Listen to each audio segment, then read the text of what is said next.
Bismillahirrahmanirrahim. Assalamualaikum warahmatullahi wabarakatuh. Innal hamdalillah nahmaduhu ta'ala wa nasta'inuhu wa nastaghfiruh. Wa na'udzu billahi min shururi anfusina wa min sayyiati a'malina. May yahdihillahu fala mudilla lahu wa may yudlil fala hadiya lahu. Wa asyhadu an la ilaha illallah wahdahu la syarika lahu. وأشهد أن محمدا عبده ورسوله صلى الله عليه وعلى آله وسلم تسليما كثيرا يا أيها الذين آمنوا اتقوا الله حق تقاته ولا تموتن إلا وأنتم مسلمون يا أيها الناس اتقوا ربكم الذي خلقكم من نفس واحدة وخلق منها زوجها وبث منهما رجالا كثيرا والنساء واتقوا الله الذي تساءلون به والأرحام إن الله كان عليكم رقيبا يا أيها الذين آمنوا اتقوا الله وقولوا قولا سديدا يصلح لكم أعمالكم ويغفر لكم ذنوبكم ومن يطع الله ورسوله فقد فاز فوزا عظيما ثم أما بعد فإن خير الهدي كتاب الله وخير الهدي هدي محمد صلى الله عليه وعلى آله وسلم وشر الأمور محدثاتها فإن كل محدثة بدعة وكل بدعة ضلالة وكل ضلالة في النار أيها الإخوة الكرام رحمني ورحمكم الله. Kita teruskan kembali pembahasan kita kitab As-Siyam dari kitab Bulughul Maram lil Hafidz Ibnu Hajar rahmatullahi taala alaih. Dan yang terakhir kita bahas yaitu hadis Aisyah dan juga hadis Ummi Salamah radhiyallahu taala anhuma bahwa Nabi sallallahu alaihi wasallam kana yusbihu junuban min jima' thumma yaghtasilu wa yasum muttafaqun alaih. Wazada Muslim fi hadits Ummi Salamah wala yaqdi. Pembahasan yang kita bahas yaitu bahwa Nabi sallallahu alaihi wasallam pernah memasuki waktu pagi.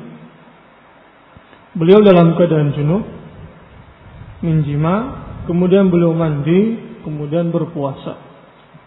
Ini dalil bahwa diperbolehkan seseorang untuk mengakhirkan mandi janabah walaupun telah terbit fajar, bahwa jaiz.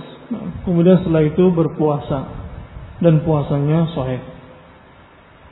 Dan yang kita bahas juga hadis Aisyah radhiyallahu taala anha bahwa Nabi sallallahu alaihi wasallam mengatakan man mata wa alaihi siyam sama anhu waliyuhu muttafaqun alaih. Barang siapa yang meninggal dan dia punya hutang puasa sama anhu waliyuhu maka dipuasakan oleh walinya.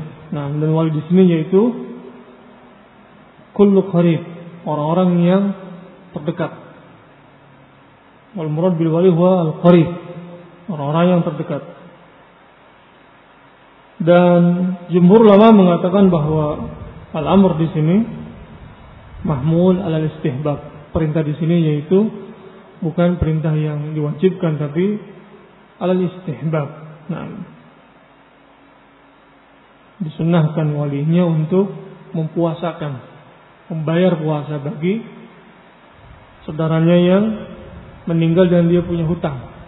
Dan puasa di sini puasa yang umum, puasa yang wajib, puasa nazar ataupun puasa Ramadan. Nah. Dan yang dibayarkan di sini yaitu orang yang meninggal dan ada waktu baginya untuk membayar. Kemudian dia belum sempat untuk membayar. Maka di sini shoma anhu waliyuhu.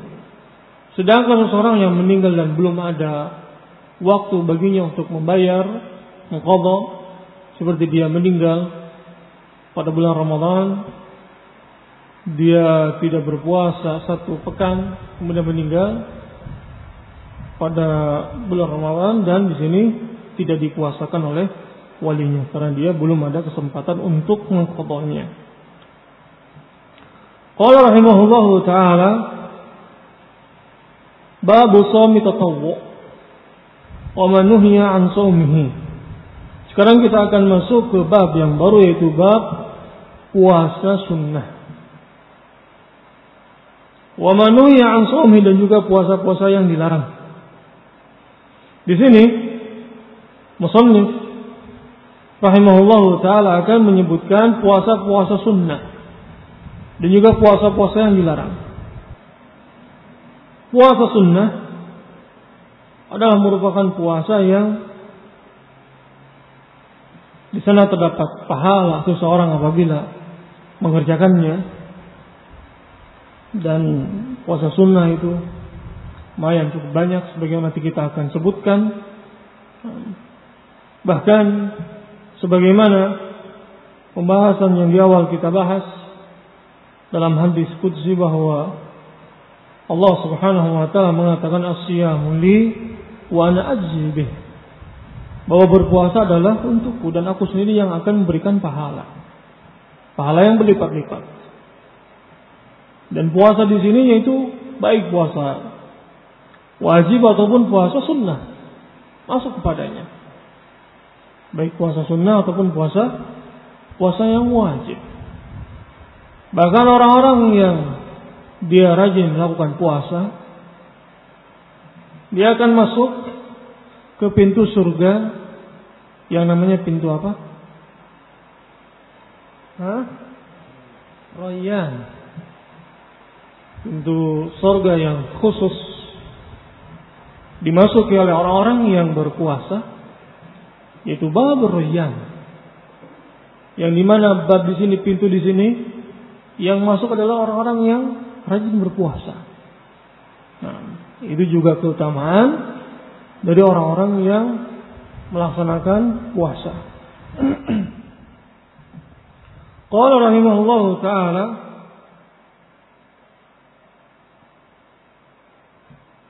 kita baca hadis yang pertama dari puasa-puasa sunnah. An Abi Qatadah al-Ansari radhiyallahu taala anhu, anna Rasulullah sallallahu alaihi wa alihi wasallam su'ila an shaumi yaumi Arafah qala yukaffiru sanah al-madiyah wal baqiyah, wa su'ila an siyami yaumi Ashura qala yukaffiru sanah al-madiyah, wa su'ila an shaumi yaumi Itsnain qala dzaka yawmun wulidtu fihi wa bu'ithu fihi wa unzila alayya fihi, rawahu Muslim.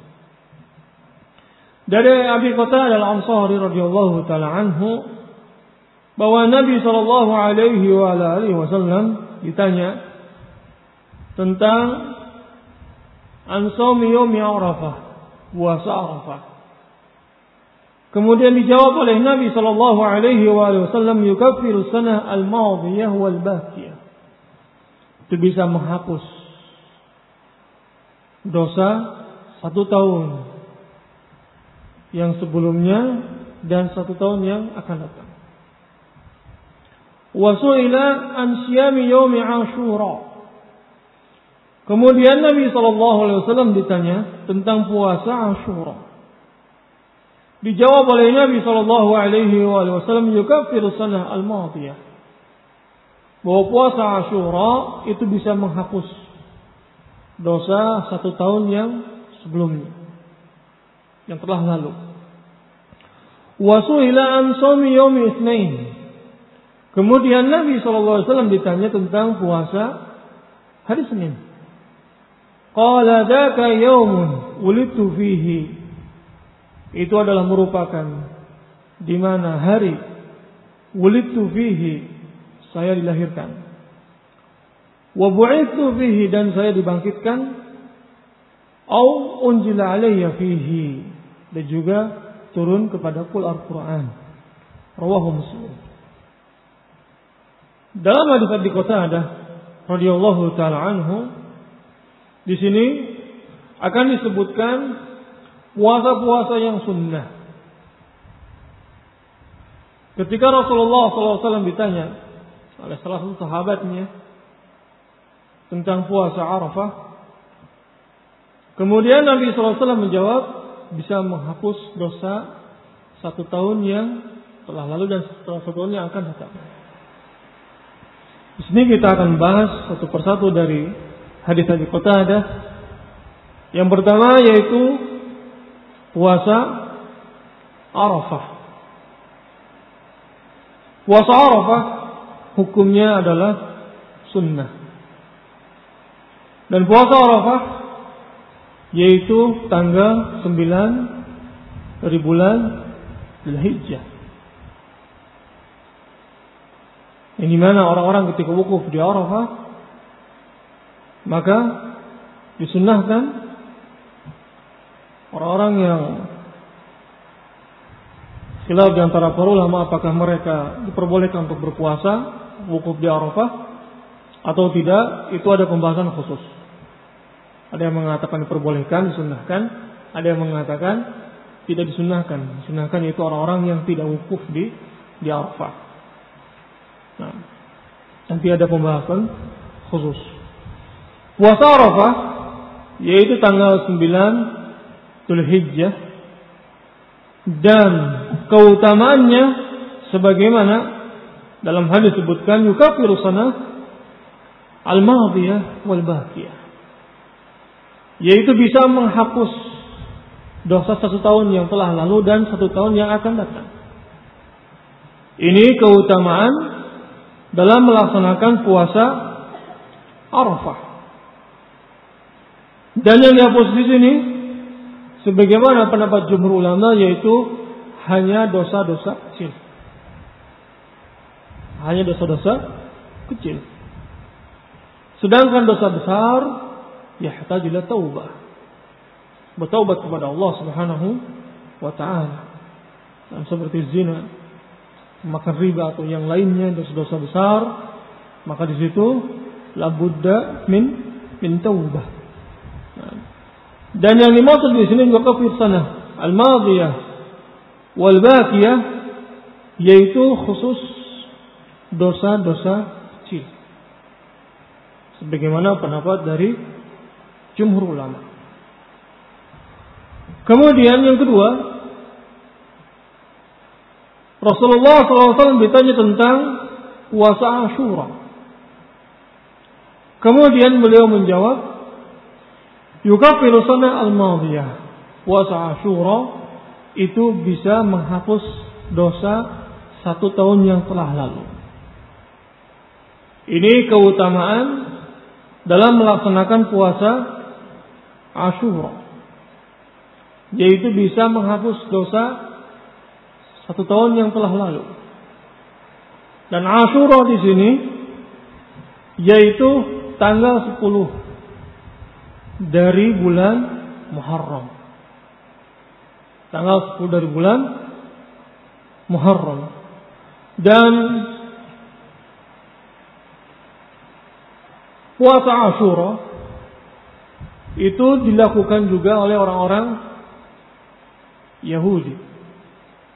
Hal ini sebagaimana dalam hadits Ibnu Abbas radhiyallahu taala anhuma, bahwa Nabi sallallahu alaihi wasallam ketika datang ke kota Madinah, Rasulullah sallallahu alaihi wasallam melihat orang-orang Yahud berpuasa Asyura tanggal 10 Muharram. Kemudian Nabi mengatakan kepada orang-orang Yahud, "Ma hadzal yaumul ladzi tasumunahu?" Apa hari ini yang kau telah berpuasa dalamnya? Faqalu, kemudian orang-orang Yahud mereka mengatakan, "Hadza yaumun 'azim." Ini adalah merupakan hari yang agung. Anjallahu fi Musa wa qaumuhu wa gharraqa Fir'aun wa qaumuhu. Yang di mana hari Allah Subhanahu wa taala telah menyelamatkan Nabi Musa alaihi salatu wassalam dengan kaumnya. Dan juga merupakan hari yang di mana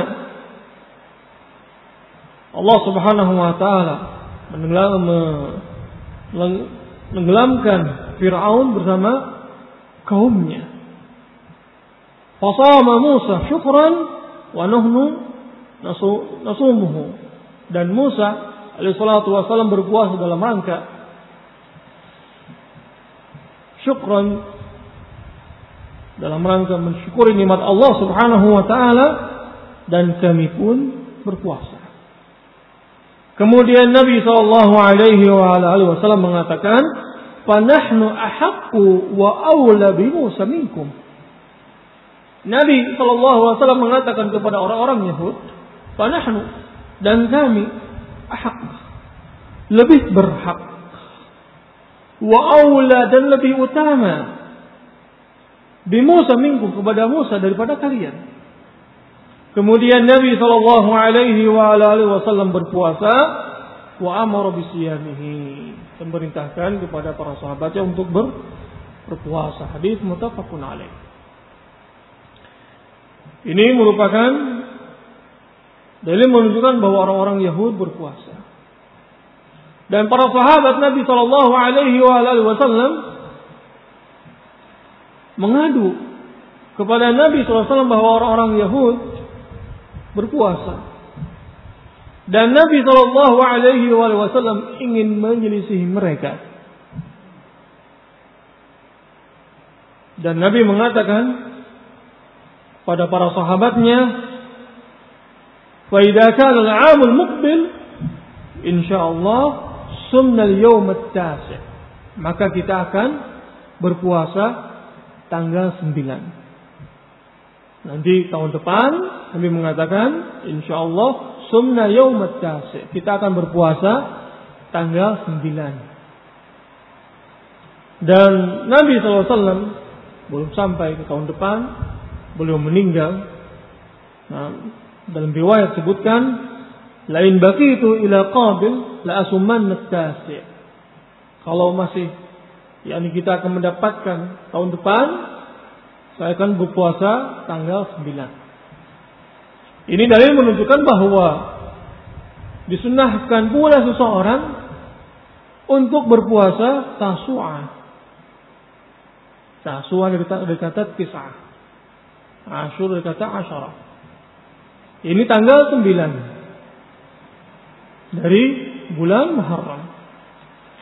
Dan hikmah dari melaksanakan puasa Tasu'ah tanggal 9-nya untuk menyelisih dari orang-orang Yahudi yang dimana mereka berpuasa tanggal 10 Asyura, sehingga disunnahkan untuk berpuasa 9 dan 10. Bahkan Ibn Abbas mengatakan sumut tasi', secara mauquf, sumut tasi' wal 'ashir wa khaliful yahud, dan selisihlah orang-orang Yahud.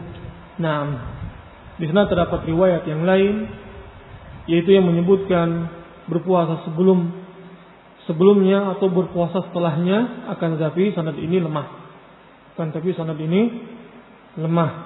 Nah, sanad yang mahfuz, sanad yang betul, yaitu sanad yang sebagaimana tadi kita sebutkan, sumut tasi' wal 'ashir khaliful yahud.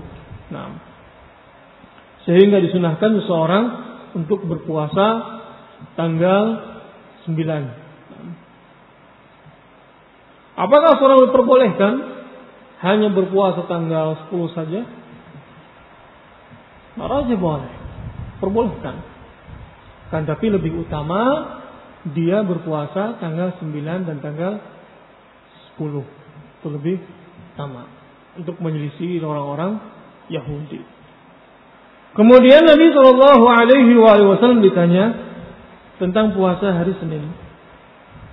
Beliau menjawab, itulah merupakan hari yang dimana wulidtu fihi, saya dilahirkan, wa bu'itsu fihi, dan saya dibangkitkan, au unzila alayya fihi, atau yang dimana itu merupakan hari Allah Subhanahu wa taala menurunkan Al-Qur'an.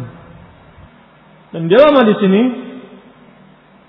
dalil menunjukkan tentang keutamaan berpuasa hari Senin. Dan di sana terdapat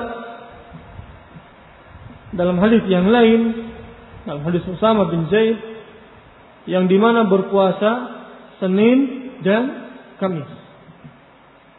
Dalam hadis Usamah bin Zaid radhiyallahu taala anhu bahwa Nabi sallallahu alaihi wasallam mengatakan, "Zalika yawman tu'radu fihi a'mal ala rabbil alamin." Nabi sallallahu alaihi wasallam mengatakan bahwa dua hari itu, yaitu hari Senin dan juga hari Kamis, adalah merupakan dua hari yang dimana amalan seseorang itu dihadapkan kepada Allah Subhanahu wa Ta'ala. Dan Nabi SAW mengatakan, wa uhibbu an yu'rada 'amali wa ana sha'im. Dan aku menginginkan bahwa amalanku itu dihadapkan kepada Allah Subhanahu wa Ta'ala dan aku dalam keadaan berpuasa. Nah, sehingga ini juga merupakan keutamaan berpuasa hari Senin dan juga hari Kamis. Hari Senin dan juga hari Kamis. Nah, Allah rahimahullahu taala. An Abi Ayyub al-Ansari radhiyallahu taala anhu qala anna Rasulullah sallallahu alaihi wasallam qala man shama Ramadan thumma atba'ahu sittan min Syawal kana ka siyamid dahr. Rawahu Muslim. Dari Abi Ayyub al-Ansari radhiyallahu taala anhu bahwa Rasulullah sallallahu alaihi wasallam qala man shama Ramadan, barang siapa yang berpuasa Ramadan kemudian diikuti 6 hari dari bulan Syawal kana ka siyamid dahr, sama dia seperti berpuasa ad-dahr. Berpuasa itu ad-dahr, itu berpuasa setahun penuh. Rawahul Muslim. Hadis ini hadis tentang keutamaan puasa 6 hari dari bulan Syawal. Berpuasa sita min Syawal hukumnya adalah sunnah. Dan keutamaannya di sini disebutkan karena kasiyamid dahr, seperti seseorang berpuasa 1 tahun penuh. Ini keutamaan dalam melaksanakan puasa sita min Syawal. Dan afdal seseorangnya untuk berpuasa, langsung berpuasa, yakni mutatabi'an, tanpa diselingi. Kenapa afdal? Karena ini lebih mudah. Dan juga afdalnya seseorang yaitu berpuasa ketika tanggal 1 Syawal. Di situ dilarang seorang untuk berpuasa. Tanggal 2-nya afdal seseorang untuk berpuasa sita min Syawal. Kenapa? Karena lebih mudah. Karena masih ada hawa-hawa puasanya, yang dimana dia sudah terbiasa puasa. Nah, ketika pada bulan Ramadan berpuasa 1 bulan penuh, kemudian tanggal 2 Syawal dia berpuasa sunnah sita min Syawal, sehingga lebih mudah. Dan afdalnya mutatabi'an, terus langsung. Kenapa? Sama lebih mudah. Dan juga diperbolehkan seseorangnya untuk memisahkan. Misalkan puasa tanggal 2, kemudian puasa lagi tanggal 6 misalkan Syawal. Kemudian besok harinya tidak puasa lagi. Kemudian besok harinya puasa lagi. Wahada jaiz. Itu juga diperbolehkan. Akan tapi afdalnya langsung. Kenapa? Tadi lebih mudah, sehingga hawa-hawa puasanya masih sudah terbiasa. Nah, kemudian afdalnya seseorang yaitu ketika dia punya puasa, hutang puasa Ramadan, alangkah baiknya dia bayar dulu, walaupun di situ waktunya panjang. Nah, boleh seseorang mengqadanya pada bulan selain bulan Syawal, boleh, jaiz. Akan tetapi alangkah baiknya seseorang yang dimana dia punya hutang puasa untuk bersegera membayarnya. Karena dalam hadis disebutkan bahwa Nabi SAW mengatakan man shoma Ramadan, barang siapa yang berpuasa Ramadan. Sehingga seseorang yang masih punya hutang 1 pekan atau 2 pekan dia safar, sakit, ataupun dia wanita yang mengalami masa haidnya, sehingga dalam hadis disebutkan man shoma Ramadan. Kemudian diikuti 6 hari dari bulan Syawal. Sehingga orang yang berpuasa pada bulan Ramadan hanya setengahnya misalkan, sisanya dia karena sakit, maka dia disebutkan tidak berpuasa 1 bulan penuh, tapi ba'd Ramadan, sebagian bulan Ramadan. Sehingga alangkah baiknya dia bayar dulu puasanya, sehingga dia lebih cepat untuk menunaikan hutangnya. Kemudian setelah itu membayar, kemudian setelah itu puasa 6 min Syawal. Nah, berpuasa 6 hari dari bulan Syawal. Wallahu taala a'lam. Nah, baik, kita cukupkan pertemuan kita sampai di sini. Kita teruskan lagi insyaallah taala pada pertemuan berikutnya. Subhanallah bihamdi, astaghfiruka wa atubu ilaih. Assalamualaikum warahmatullahi wabarakatuh. Bismillah.